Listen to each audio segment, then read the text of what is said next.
god, now it's dark all of a sudden.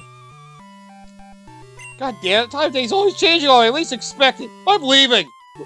We just been standing in front of this poor boy's house. Hoping he'd come home sometime.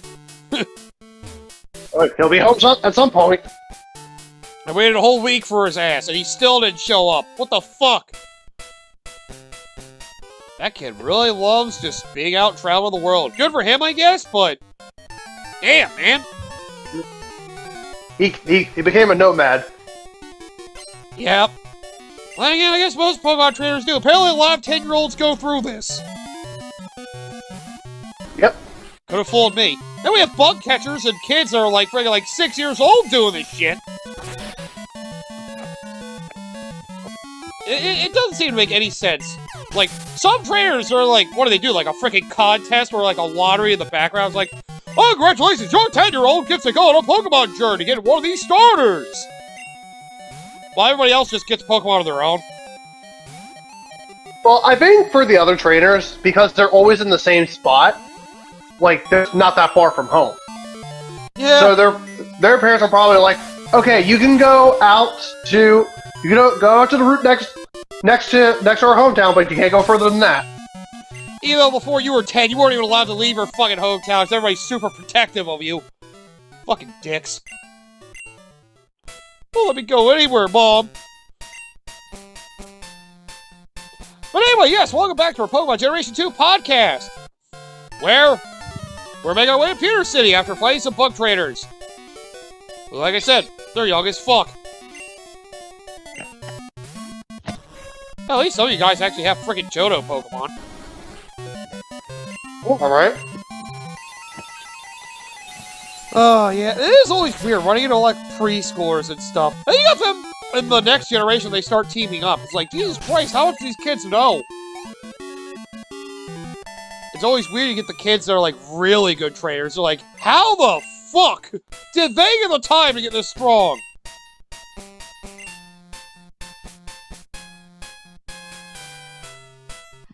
Well, at least none of them have legendaries. Yeah, true. Oh my god, I get the Pikachu! Catch it! Yep, go Pokeball! Hopefully it'll work immediately. Oh yeah, keep forgetting, they did a stripped down Viridian Forest in this game. It's basically just a path now. They have patches of grass outside who basically help you catch the Pokemon that would normally be in Viridian Forest, such as Pikachu. Yep, DS Forest Gen, it's a bitch. Yep, another thing that had to get scaled down so it could fit on the cartridge for Pokemon Gold and Silver. In the remake, they kind of kept the forest the way it was, I guess, in the Gen 1 remake. There's actually a forest area again. Instead of what it is now, it's literally just a path. Although I will say, I don't mind it being just a thin path. In a way, cutting down something lets you get to the stuff you remember in the game without making it an absolute chore to explore. Yep. Now, in the remakes, you gotta work for that. Yeah. I will say there's another weird mechanic they have with the Gen 2 remake in particular I'm not the biggest fan of. I think they have it in that game, so if you dash, you actually increase your encounter rate. They let you know about it that would make too. I mean, that makes sense, considering you're basically creating a lot more noise. Yeah, it does make sense. When running, so I guess it would alert the Pokemon more. Being like, hey! Yeah. Yeah, well, who the fuck is that? Yeah. It's like, oh, what's it? I'm gonna go charge him. I'm pretty sure it's the only game that's done that, though. I don't think the others have done that, as far as I know. I mean... Ooh. I'm trying to think, because I know I want to say the running shoes were introduced next generation, right? Yes. But again, the games weren't really big enough. These games where it was actually a big deal. Like... Yeah, so I think for the running shoes was always a mechanic. That's something I'll have to look into, but I'm pretty sure it was always a mechanic. Yeah. Because I do remember when I was running in the grass in, like, Gen 4, I've had more encounter rates from just running around than just walking. Yeah. I was gonna say, I was about to look up something. I was like, I'm curious about a lot of the formula for like how a lot of encounters actually occur in these games. I'm sure there's a set formula for it, but it's probably basically it's the same as always. The simple answer: RNG. Yeah, I'll say like some games it definitely feels really different. Like, yeah, the Gen 2 remake apparently running increases the rate, and I know Gen 5 there have been some places like. Sometimes I'd go like 20 steps without encountering a Pokemon. Then sometimes I'd encounter a Pokemon. 2 steps, another encounter. 1 step, another encounter. Like, what the fuck? How? Yeah. I say, Gen 5, it is kind of rough with that. Yeah, I did remember, I forget if it was Next Generation or Gen 4 that introduced an item that basically allows you to, for certain grass areas. Level 7 Noctowl. Fuck. The fuck? Yep. They had underlevel Pidgeotos in yellow, they got underlevel Noctowls in fucking Kanto. Had the Crash Bandicoot wall there to emphasize it. I did hear the wall, I'm like, wait, something happened, what? Yep. Yeah, apparently underlevel birds are a big thing in these games. Fucking weirdos. Specifically in the Viridian Forest. Yeah. Oh wow, Bulbapedia actually has a page for like wild Pokemon and like how it works with encountering them.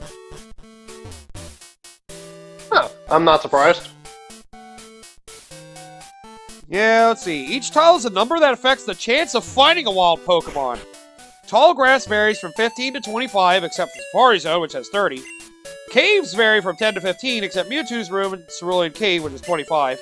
And all water tiles use the number 5. Each time the player takes a step in a tile with wild Pokemon, the game generates a random number from 0 to 255, inclusive. If that random number is less than the tile's encounter number, the game generates a species and level. Repels prevent encounters with any Pokemon of a lower level than the party's first Pokemon. Ah. How much? Okay. Yeah, because I knew that's how repels worked. It's actually kind of cool to look at the idea of like how wild Pokemon generate these games. Something we never really thought about. Yeah, I know, right? May as well look at that for just exploring Pure City again. So yeah, there you go. That's kind of how the encounter rates work in a basic form. This is Gen 1, by the way. When encountered wild Pokemon's moveset will generally consist of the most recent 4 moves its species would know by leveling up. Yes, that's usually how it's for any wild Pokemon encounter. Yep. For example, level 4 Nidoran male will know Leer and Tackle when encountered in the wild in red and blue, while one encounter level 22 will know Tackle, Horn Attack, Poison Sting, and Focus Energy. Yeah, because that's also the same thing with the daycare too. Is that if they level up in the daycare, they'll stay at the form that you put them in, but they'll have moves based on like if you were to counter them in the wild at that level. It's the same ordeal. Because I remember one Pokemon I remember putting in the daycare specifically to level up at one point to try to because I didn't ask to grind for it to level up. When I got it back, it replaced one of the moves that I wanted with something weaker. I'm like, what the fuck? Of course. Oh god, once you got to Gen 3, they like changed the numbers greatly. In Gen 3, the random number generator went from 0 to 2,879. Fuck. Damn. With tall grass having numbers 320, with some having 240 and 400, caves having 160, except for certain caves, and watered seaweed having 64. Oh, so what, the laboratory's closed? Yeah. It said it was closed for renovations, yeah. Yep. I'm trying to see. Let's see. Gen 4. This is what I was curious about. Honey is the same effect as sweet set of the overworld. However, using honey on Honey Tree will attract a Pokemon from a different encounter table. From Gen 4 onward, multiple wild Pokemon can appear at once. All but one of the Pokemon will have to be defeated before that one can be caught. In Generation 4, the only way to encounter multiple wild Pokemon at once is walking while accompanied by another Pokemon trainer. Oh, right! That's how you did it in Gen 4. I was gonna say. Yeah. Yeah, because I was gonna say, I know that's how it is in Gen 4, because I know Horde encounters weren't a thing until Gen 6. Right. Okay. Alright, so yeah, I guess the biggest change that came was from Gen 3, or just the numbers got altered, but yeah, there you go. It's all random number generation. And tall grass has the highest number, followed by caves, and then water. Yes. Even though and then sometimes normal grass. Sometimes in the water you just run into tentacles like mad. And in caves, just fucking Zubats everywhere. Yeah, I mean, water tentacles, but Zubats of the sea. Yeah, that is true. I will say, except tentacles are actually useful when they evolve. Technically, Zubats are now, once Gen 2. Once they fully evolve. Yep. I would laugh at the idea if somebody actually used a Zubat and taught it fly. What idea is... I love the idea of just them being able to carry a trainer across the entire country. Just a fucking bat.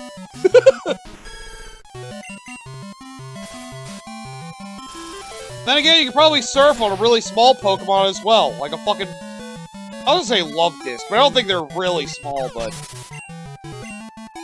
Oh, they're really small, but I don't think they can learn to surf. I had to check that. That would be really weird. I would have thought they could. Ooh, taking a Remoraid. Not every... Remoraid. Yeah, because I was gonna say not every. Yeah, because I was gonna say not every water Pokemon can learn to surf. I am aware Believe of me, that. I've tried. I am aware of that. I always assume the vast majority of them can. No, Yeah. I'm gonna see if Love Disc can learn surf just so I know. Yep. Alright, and who we got here is Brock, returning from Gen 1. Oh, he's got a shirt this Look at that time. smoke. Oh my god. But he has more of a smoked face, too. Yep. Wow, you didn't fully evolve this thing. You suck. Well, he didn't have anyone to trade with. That is true. He's too obsessed with breeding. He drove him all away because he's too obsessed with breeding. You mean the Pokemon or the women? Yes. God damn it. Well, he does have a fully evolved form for the Gen 1 fossil Pokemon, though. This is why I suggest having the grass type in particular, because they're both water and rock. Yeah. Or, hell, even if you have Quagsire, like... Ground also works. Earthquake will do them in... Yeah, ground also works, but that's why I say Quagsire specifically, so you neutralize the water weakness. Yep. Water still works, and, well, he didn't evolve Onix. Because, of course... Oh, God damn it! Oh, God, he played the room! God damn it! God damn it, no! I don't want to get copyright claimed! Get away from me! Oh, Sandstorm, I fucking hate you. I'm pretty sure it is still the effect of the weather that it only lasts for 5 turns. Yes, all the weather effects only... It's not till we have abilities in the next game where some Pokemon can generate a storm where it lasts fucking forever. Yep. Which, that does get nerfed in Gen 5. It's back to only working for 5 turns, right?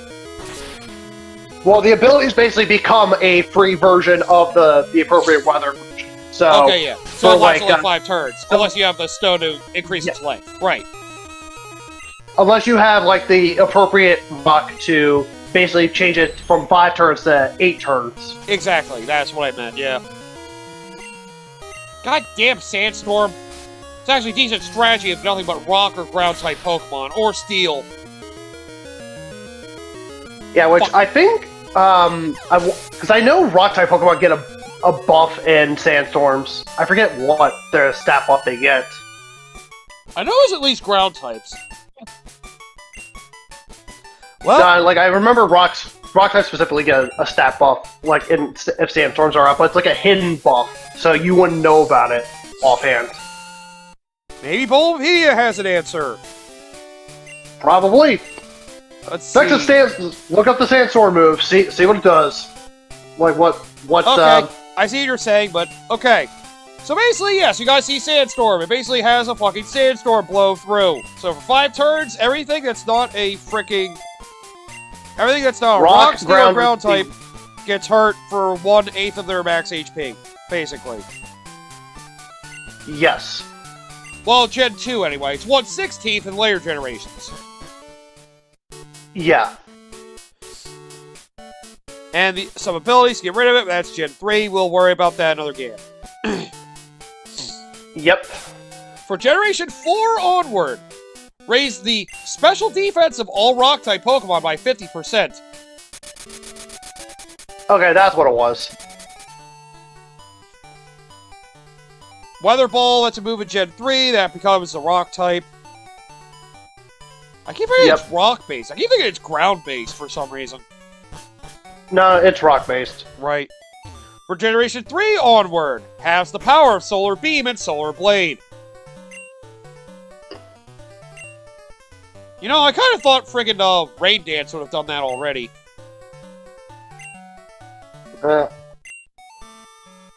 No, you're thinking of, like, for Rain Dance, it has the all Fire-type moves. Ah! Damage output. Right. Right, I was also thinking, like, because Sunny Day makes it so you can do Solar Beam immediately, I didn't know if it, like, weakened Solar Beam. No. Okay. Well, Sunny Day does have, all Water-type moves, so, like, those two counteract each other, Rain Dance and Sunny Day. So it's like, it doubles the same type, and halves the other type. Right. Yeah. Keep forgetting this is the game that introduced weather moves. All the ones that we know now, except for Hail. Yes, Hail doesn't come in until next generation. Then again, Ice types started getting more prominent in Gen 3.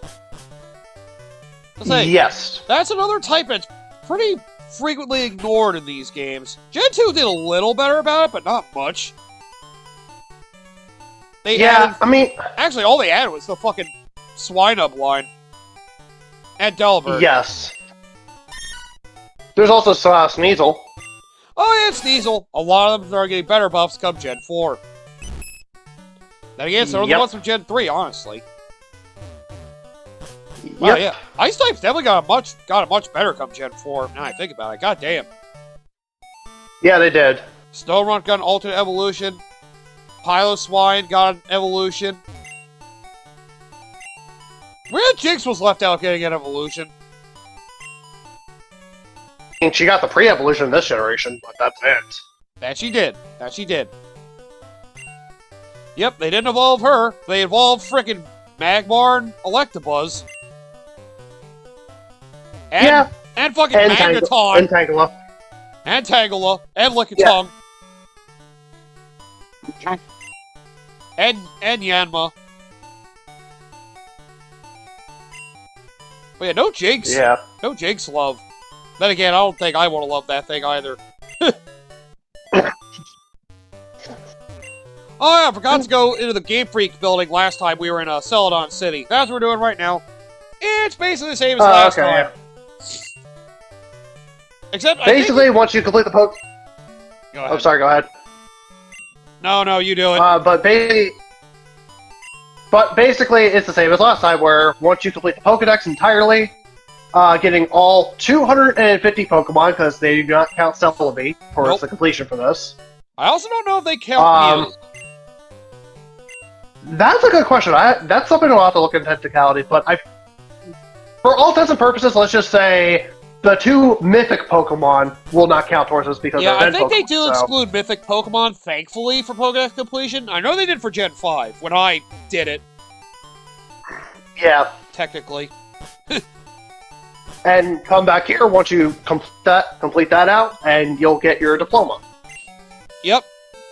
Where in friggin' Generation 2, you can use a Game Boy printer to print it out. You know, if you had that. Yeah. Oh, what? You don't want to go to your local Blockbuster and with the cartridge, like, wait. Oh, God. Poor Blockbuster. By the way, this grass riot's not Celadon City. You can actually catch some friggin' Johto Pokemon here. At night. Murkrow, that's another Pokemon that got an evolution in Gen 4. Yep.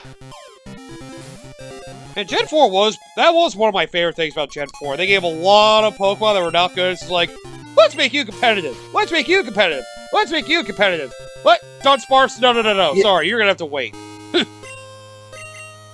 Wait 5 more generations. You'll get your time. Yep. Have you run into a Dunsparce yet? I have not. I just ran into regular Dunsparce, but I had seen it. And Okay. oh god, does it look fucking stupid. They basically added an extra body part. Yeah, that's it. Yeah. At least it's not terrible. Yeah. Oh, hey, your box is full. God damn it! You motherfucker. At least they let you know still. Yeah. One of the things I do not miss about Gen 1 and 2, where you had to manually switch the boxes just to catch more Pokemon. Yep, that's Or just to get a specific Pokemon. Or to get a specific Pokemon out, like from one of your boxes, and do the whole deposit a Pokemon, withdraw Pokemon. Tediousness at its finest. I loved when they introduced Move in Gen 3. Oh, and also on top of that, like any Pokemon you catch, they just automatically go to the next available slot in any box. That's why I loved it once they introduced it, I think it was Gen 7 they introduced where basically if you caught a Pokemon and you filled up your whole team, it's like, you want to put it on your team or do you want to send it to your box? Instead of it's like, oh, cool, you caught a Pokemon you really want. Yoink! I could have sworn that was Gen 6 they did that too, but yeah, I know Gen 7 did that. I remember it more from Gen 7. Maybe it was also Gen 6. Like I said, I haven't played Gen 6 in ages because I did not have a great impression of it. Yeah. It's one I'm probably going to go into and try to have a positive mindset. I did that with 4 and liked it a lot more than I used to. Yeah, because I will say Gen 4 is still, like, my personal favorite. It was my least favorite when I was, like, when I had to play it for a while, and I LP'd it, and now it's, like, in the middle for me. It's like, the slow pace kills it for me, but otherwise it's a pretty good game. Yeah, I mean, yes, the speed is what kills the enjoyment out for a lot of people, and I do agree that, yes, comparatively, it is much slower than the other games. Some people like the suspense, like when you use close combat on a Blissey, and watch all of its health drain. Takes like fucking half a minute! Just die! Yeah. But just yeah, I mean part of it, at least for the original Diamond and Pearl, I chalked that up to because it was the first game released on the DS, so there was still a lot of kinks they had to work out. Yeah, the other games managed better, but the pacing issues were still noticeable. Even in the Gen 2 remake, I will admit. It was slower than I was expecting it to be. But, yeah, Diamond and Pearl had the absolute worst. Especially when you had team battles and every Pokemon had Intimidate, and there was a weather effect in place.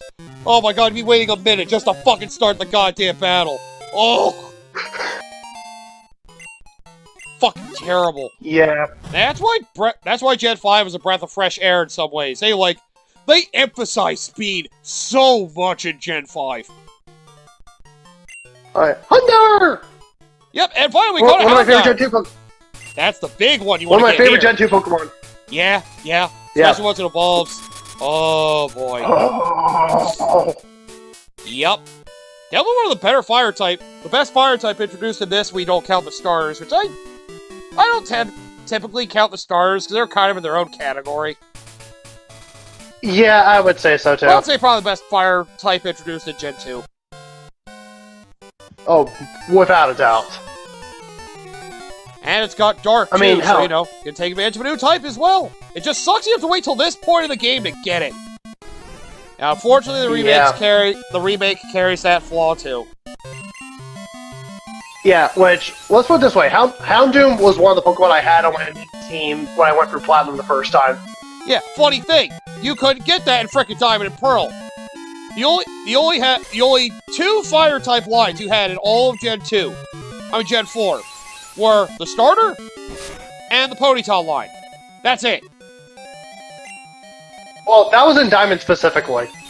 I think Pearl, you had I think one or two other options. Nope. But okay, I'll have to double check that. I'll just put it this way: remember fucking Flint in the Elite Four? You notice how they only had two fire types, right? If you play Diamond or Pearl. Yeah, and Fernape. And Fernape and Rabbit. Yep. Its other Pokemon were frickin' Drifblim, Wapiti, and I want to say Steelix. Steelix! Yeah. Gee, no. Steelix was the ground type Elite Four member. Nope. It was not. I'm fairly certain it was Flint. I'm fairly certain. I'll look it up just to make sure. I'm almost certain. They both could have had. They both could have had one because I know which would also be the ground type lazy. Elite Four member. Which would also be lazy considering that they frickin'. Yup, he had Steelix. It was Flint. Okay, he did. I'll say I had a feeling. Where it's so much better in the remake. He's got Houndoom, he's got Flareon, and he's got Magmortar. Well, you mean Platinum. That's what I meant. You said remake. God damn it! Well, the remake... I mean, for all we know, he could have and the remake, he keeps his originals. So. Let's see. Oh, the remake, it keeps his initial Diamond and Pearl team. His first rematch, it's his Platinum team. And then the second rematch, oh good lord. He has an Arcanine in his second rematch in the remake. Oh god. Yep, in case you're curious about his team in the remake, frickin' Ninetales, Houndoom, Rapidash, Magmortar, which is his ace, Infernape, and Arcanine. Dick. Yep. Oh, and his fucking Ninetales has Drought, holding a Heat Rock, and has Solar Beam. Oh, good lord. Damn. Say goodbye to your water type. Fuck, man. Man. Then again, it probably makes sense that fire types got ignored in friggin' Gens 3 and 4, because they had so many that were great from Gens 1 and 2. Yeah, that's true. But yeah, Gen 3, what'd you have? Oh yeah, Gen 2 also had the Slugma line, which fucking sucked. Yeah, they do. They 3, completely suck. Gen 3 only had, again, the starter, we don't count. The fucking Numble line, which was strong, but extremely slow. And Torkoal, who was a tank. Yeah, Torkoal is probably of the fire types that were introduced in Gen 3, that was probably the only one that's really good, not counting the starter, obviously. Yep, and Gen 4 literally introduced only a starter fire line and nothing else. Not counting legendaries, of course. Or evolutions from previous Pokemon lines. Yeah. I was always so annoyed with that. You didn't take the fire story in Gen 4, you were just fucked. Yeah. Or do what I did and just fucking give your fucking Garchomp Fire Fang once you finally get that fucking thing. Or another Pokemon Fire Punch. That's really the best you could do. If you didn't have a fire type. Alright, well, let's end the episode here. Well, we managed to beat the, technically 6th gym in our lineup, and we got ourselves a Houndour and a Murkrow. So, yep, that's where you can finally find them in the Gen 2 game. Sucks you gotta wait so long, and it's gotta be at night, but whatever. Yeah, so come back next time, and we'll do something else. I don't know. I think we might be making our way to where Cinnabar is. I think. And again, and the last of the main changes we'll go over once we get there. Yep, that's a big one too. All right, so see you guys for that one.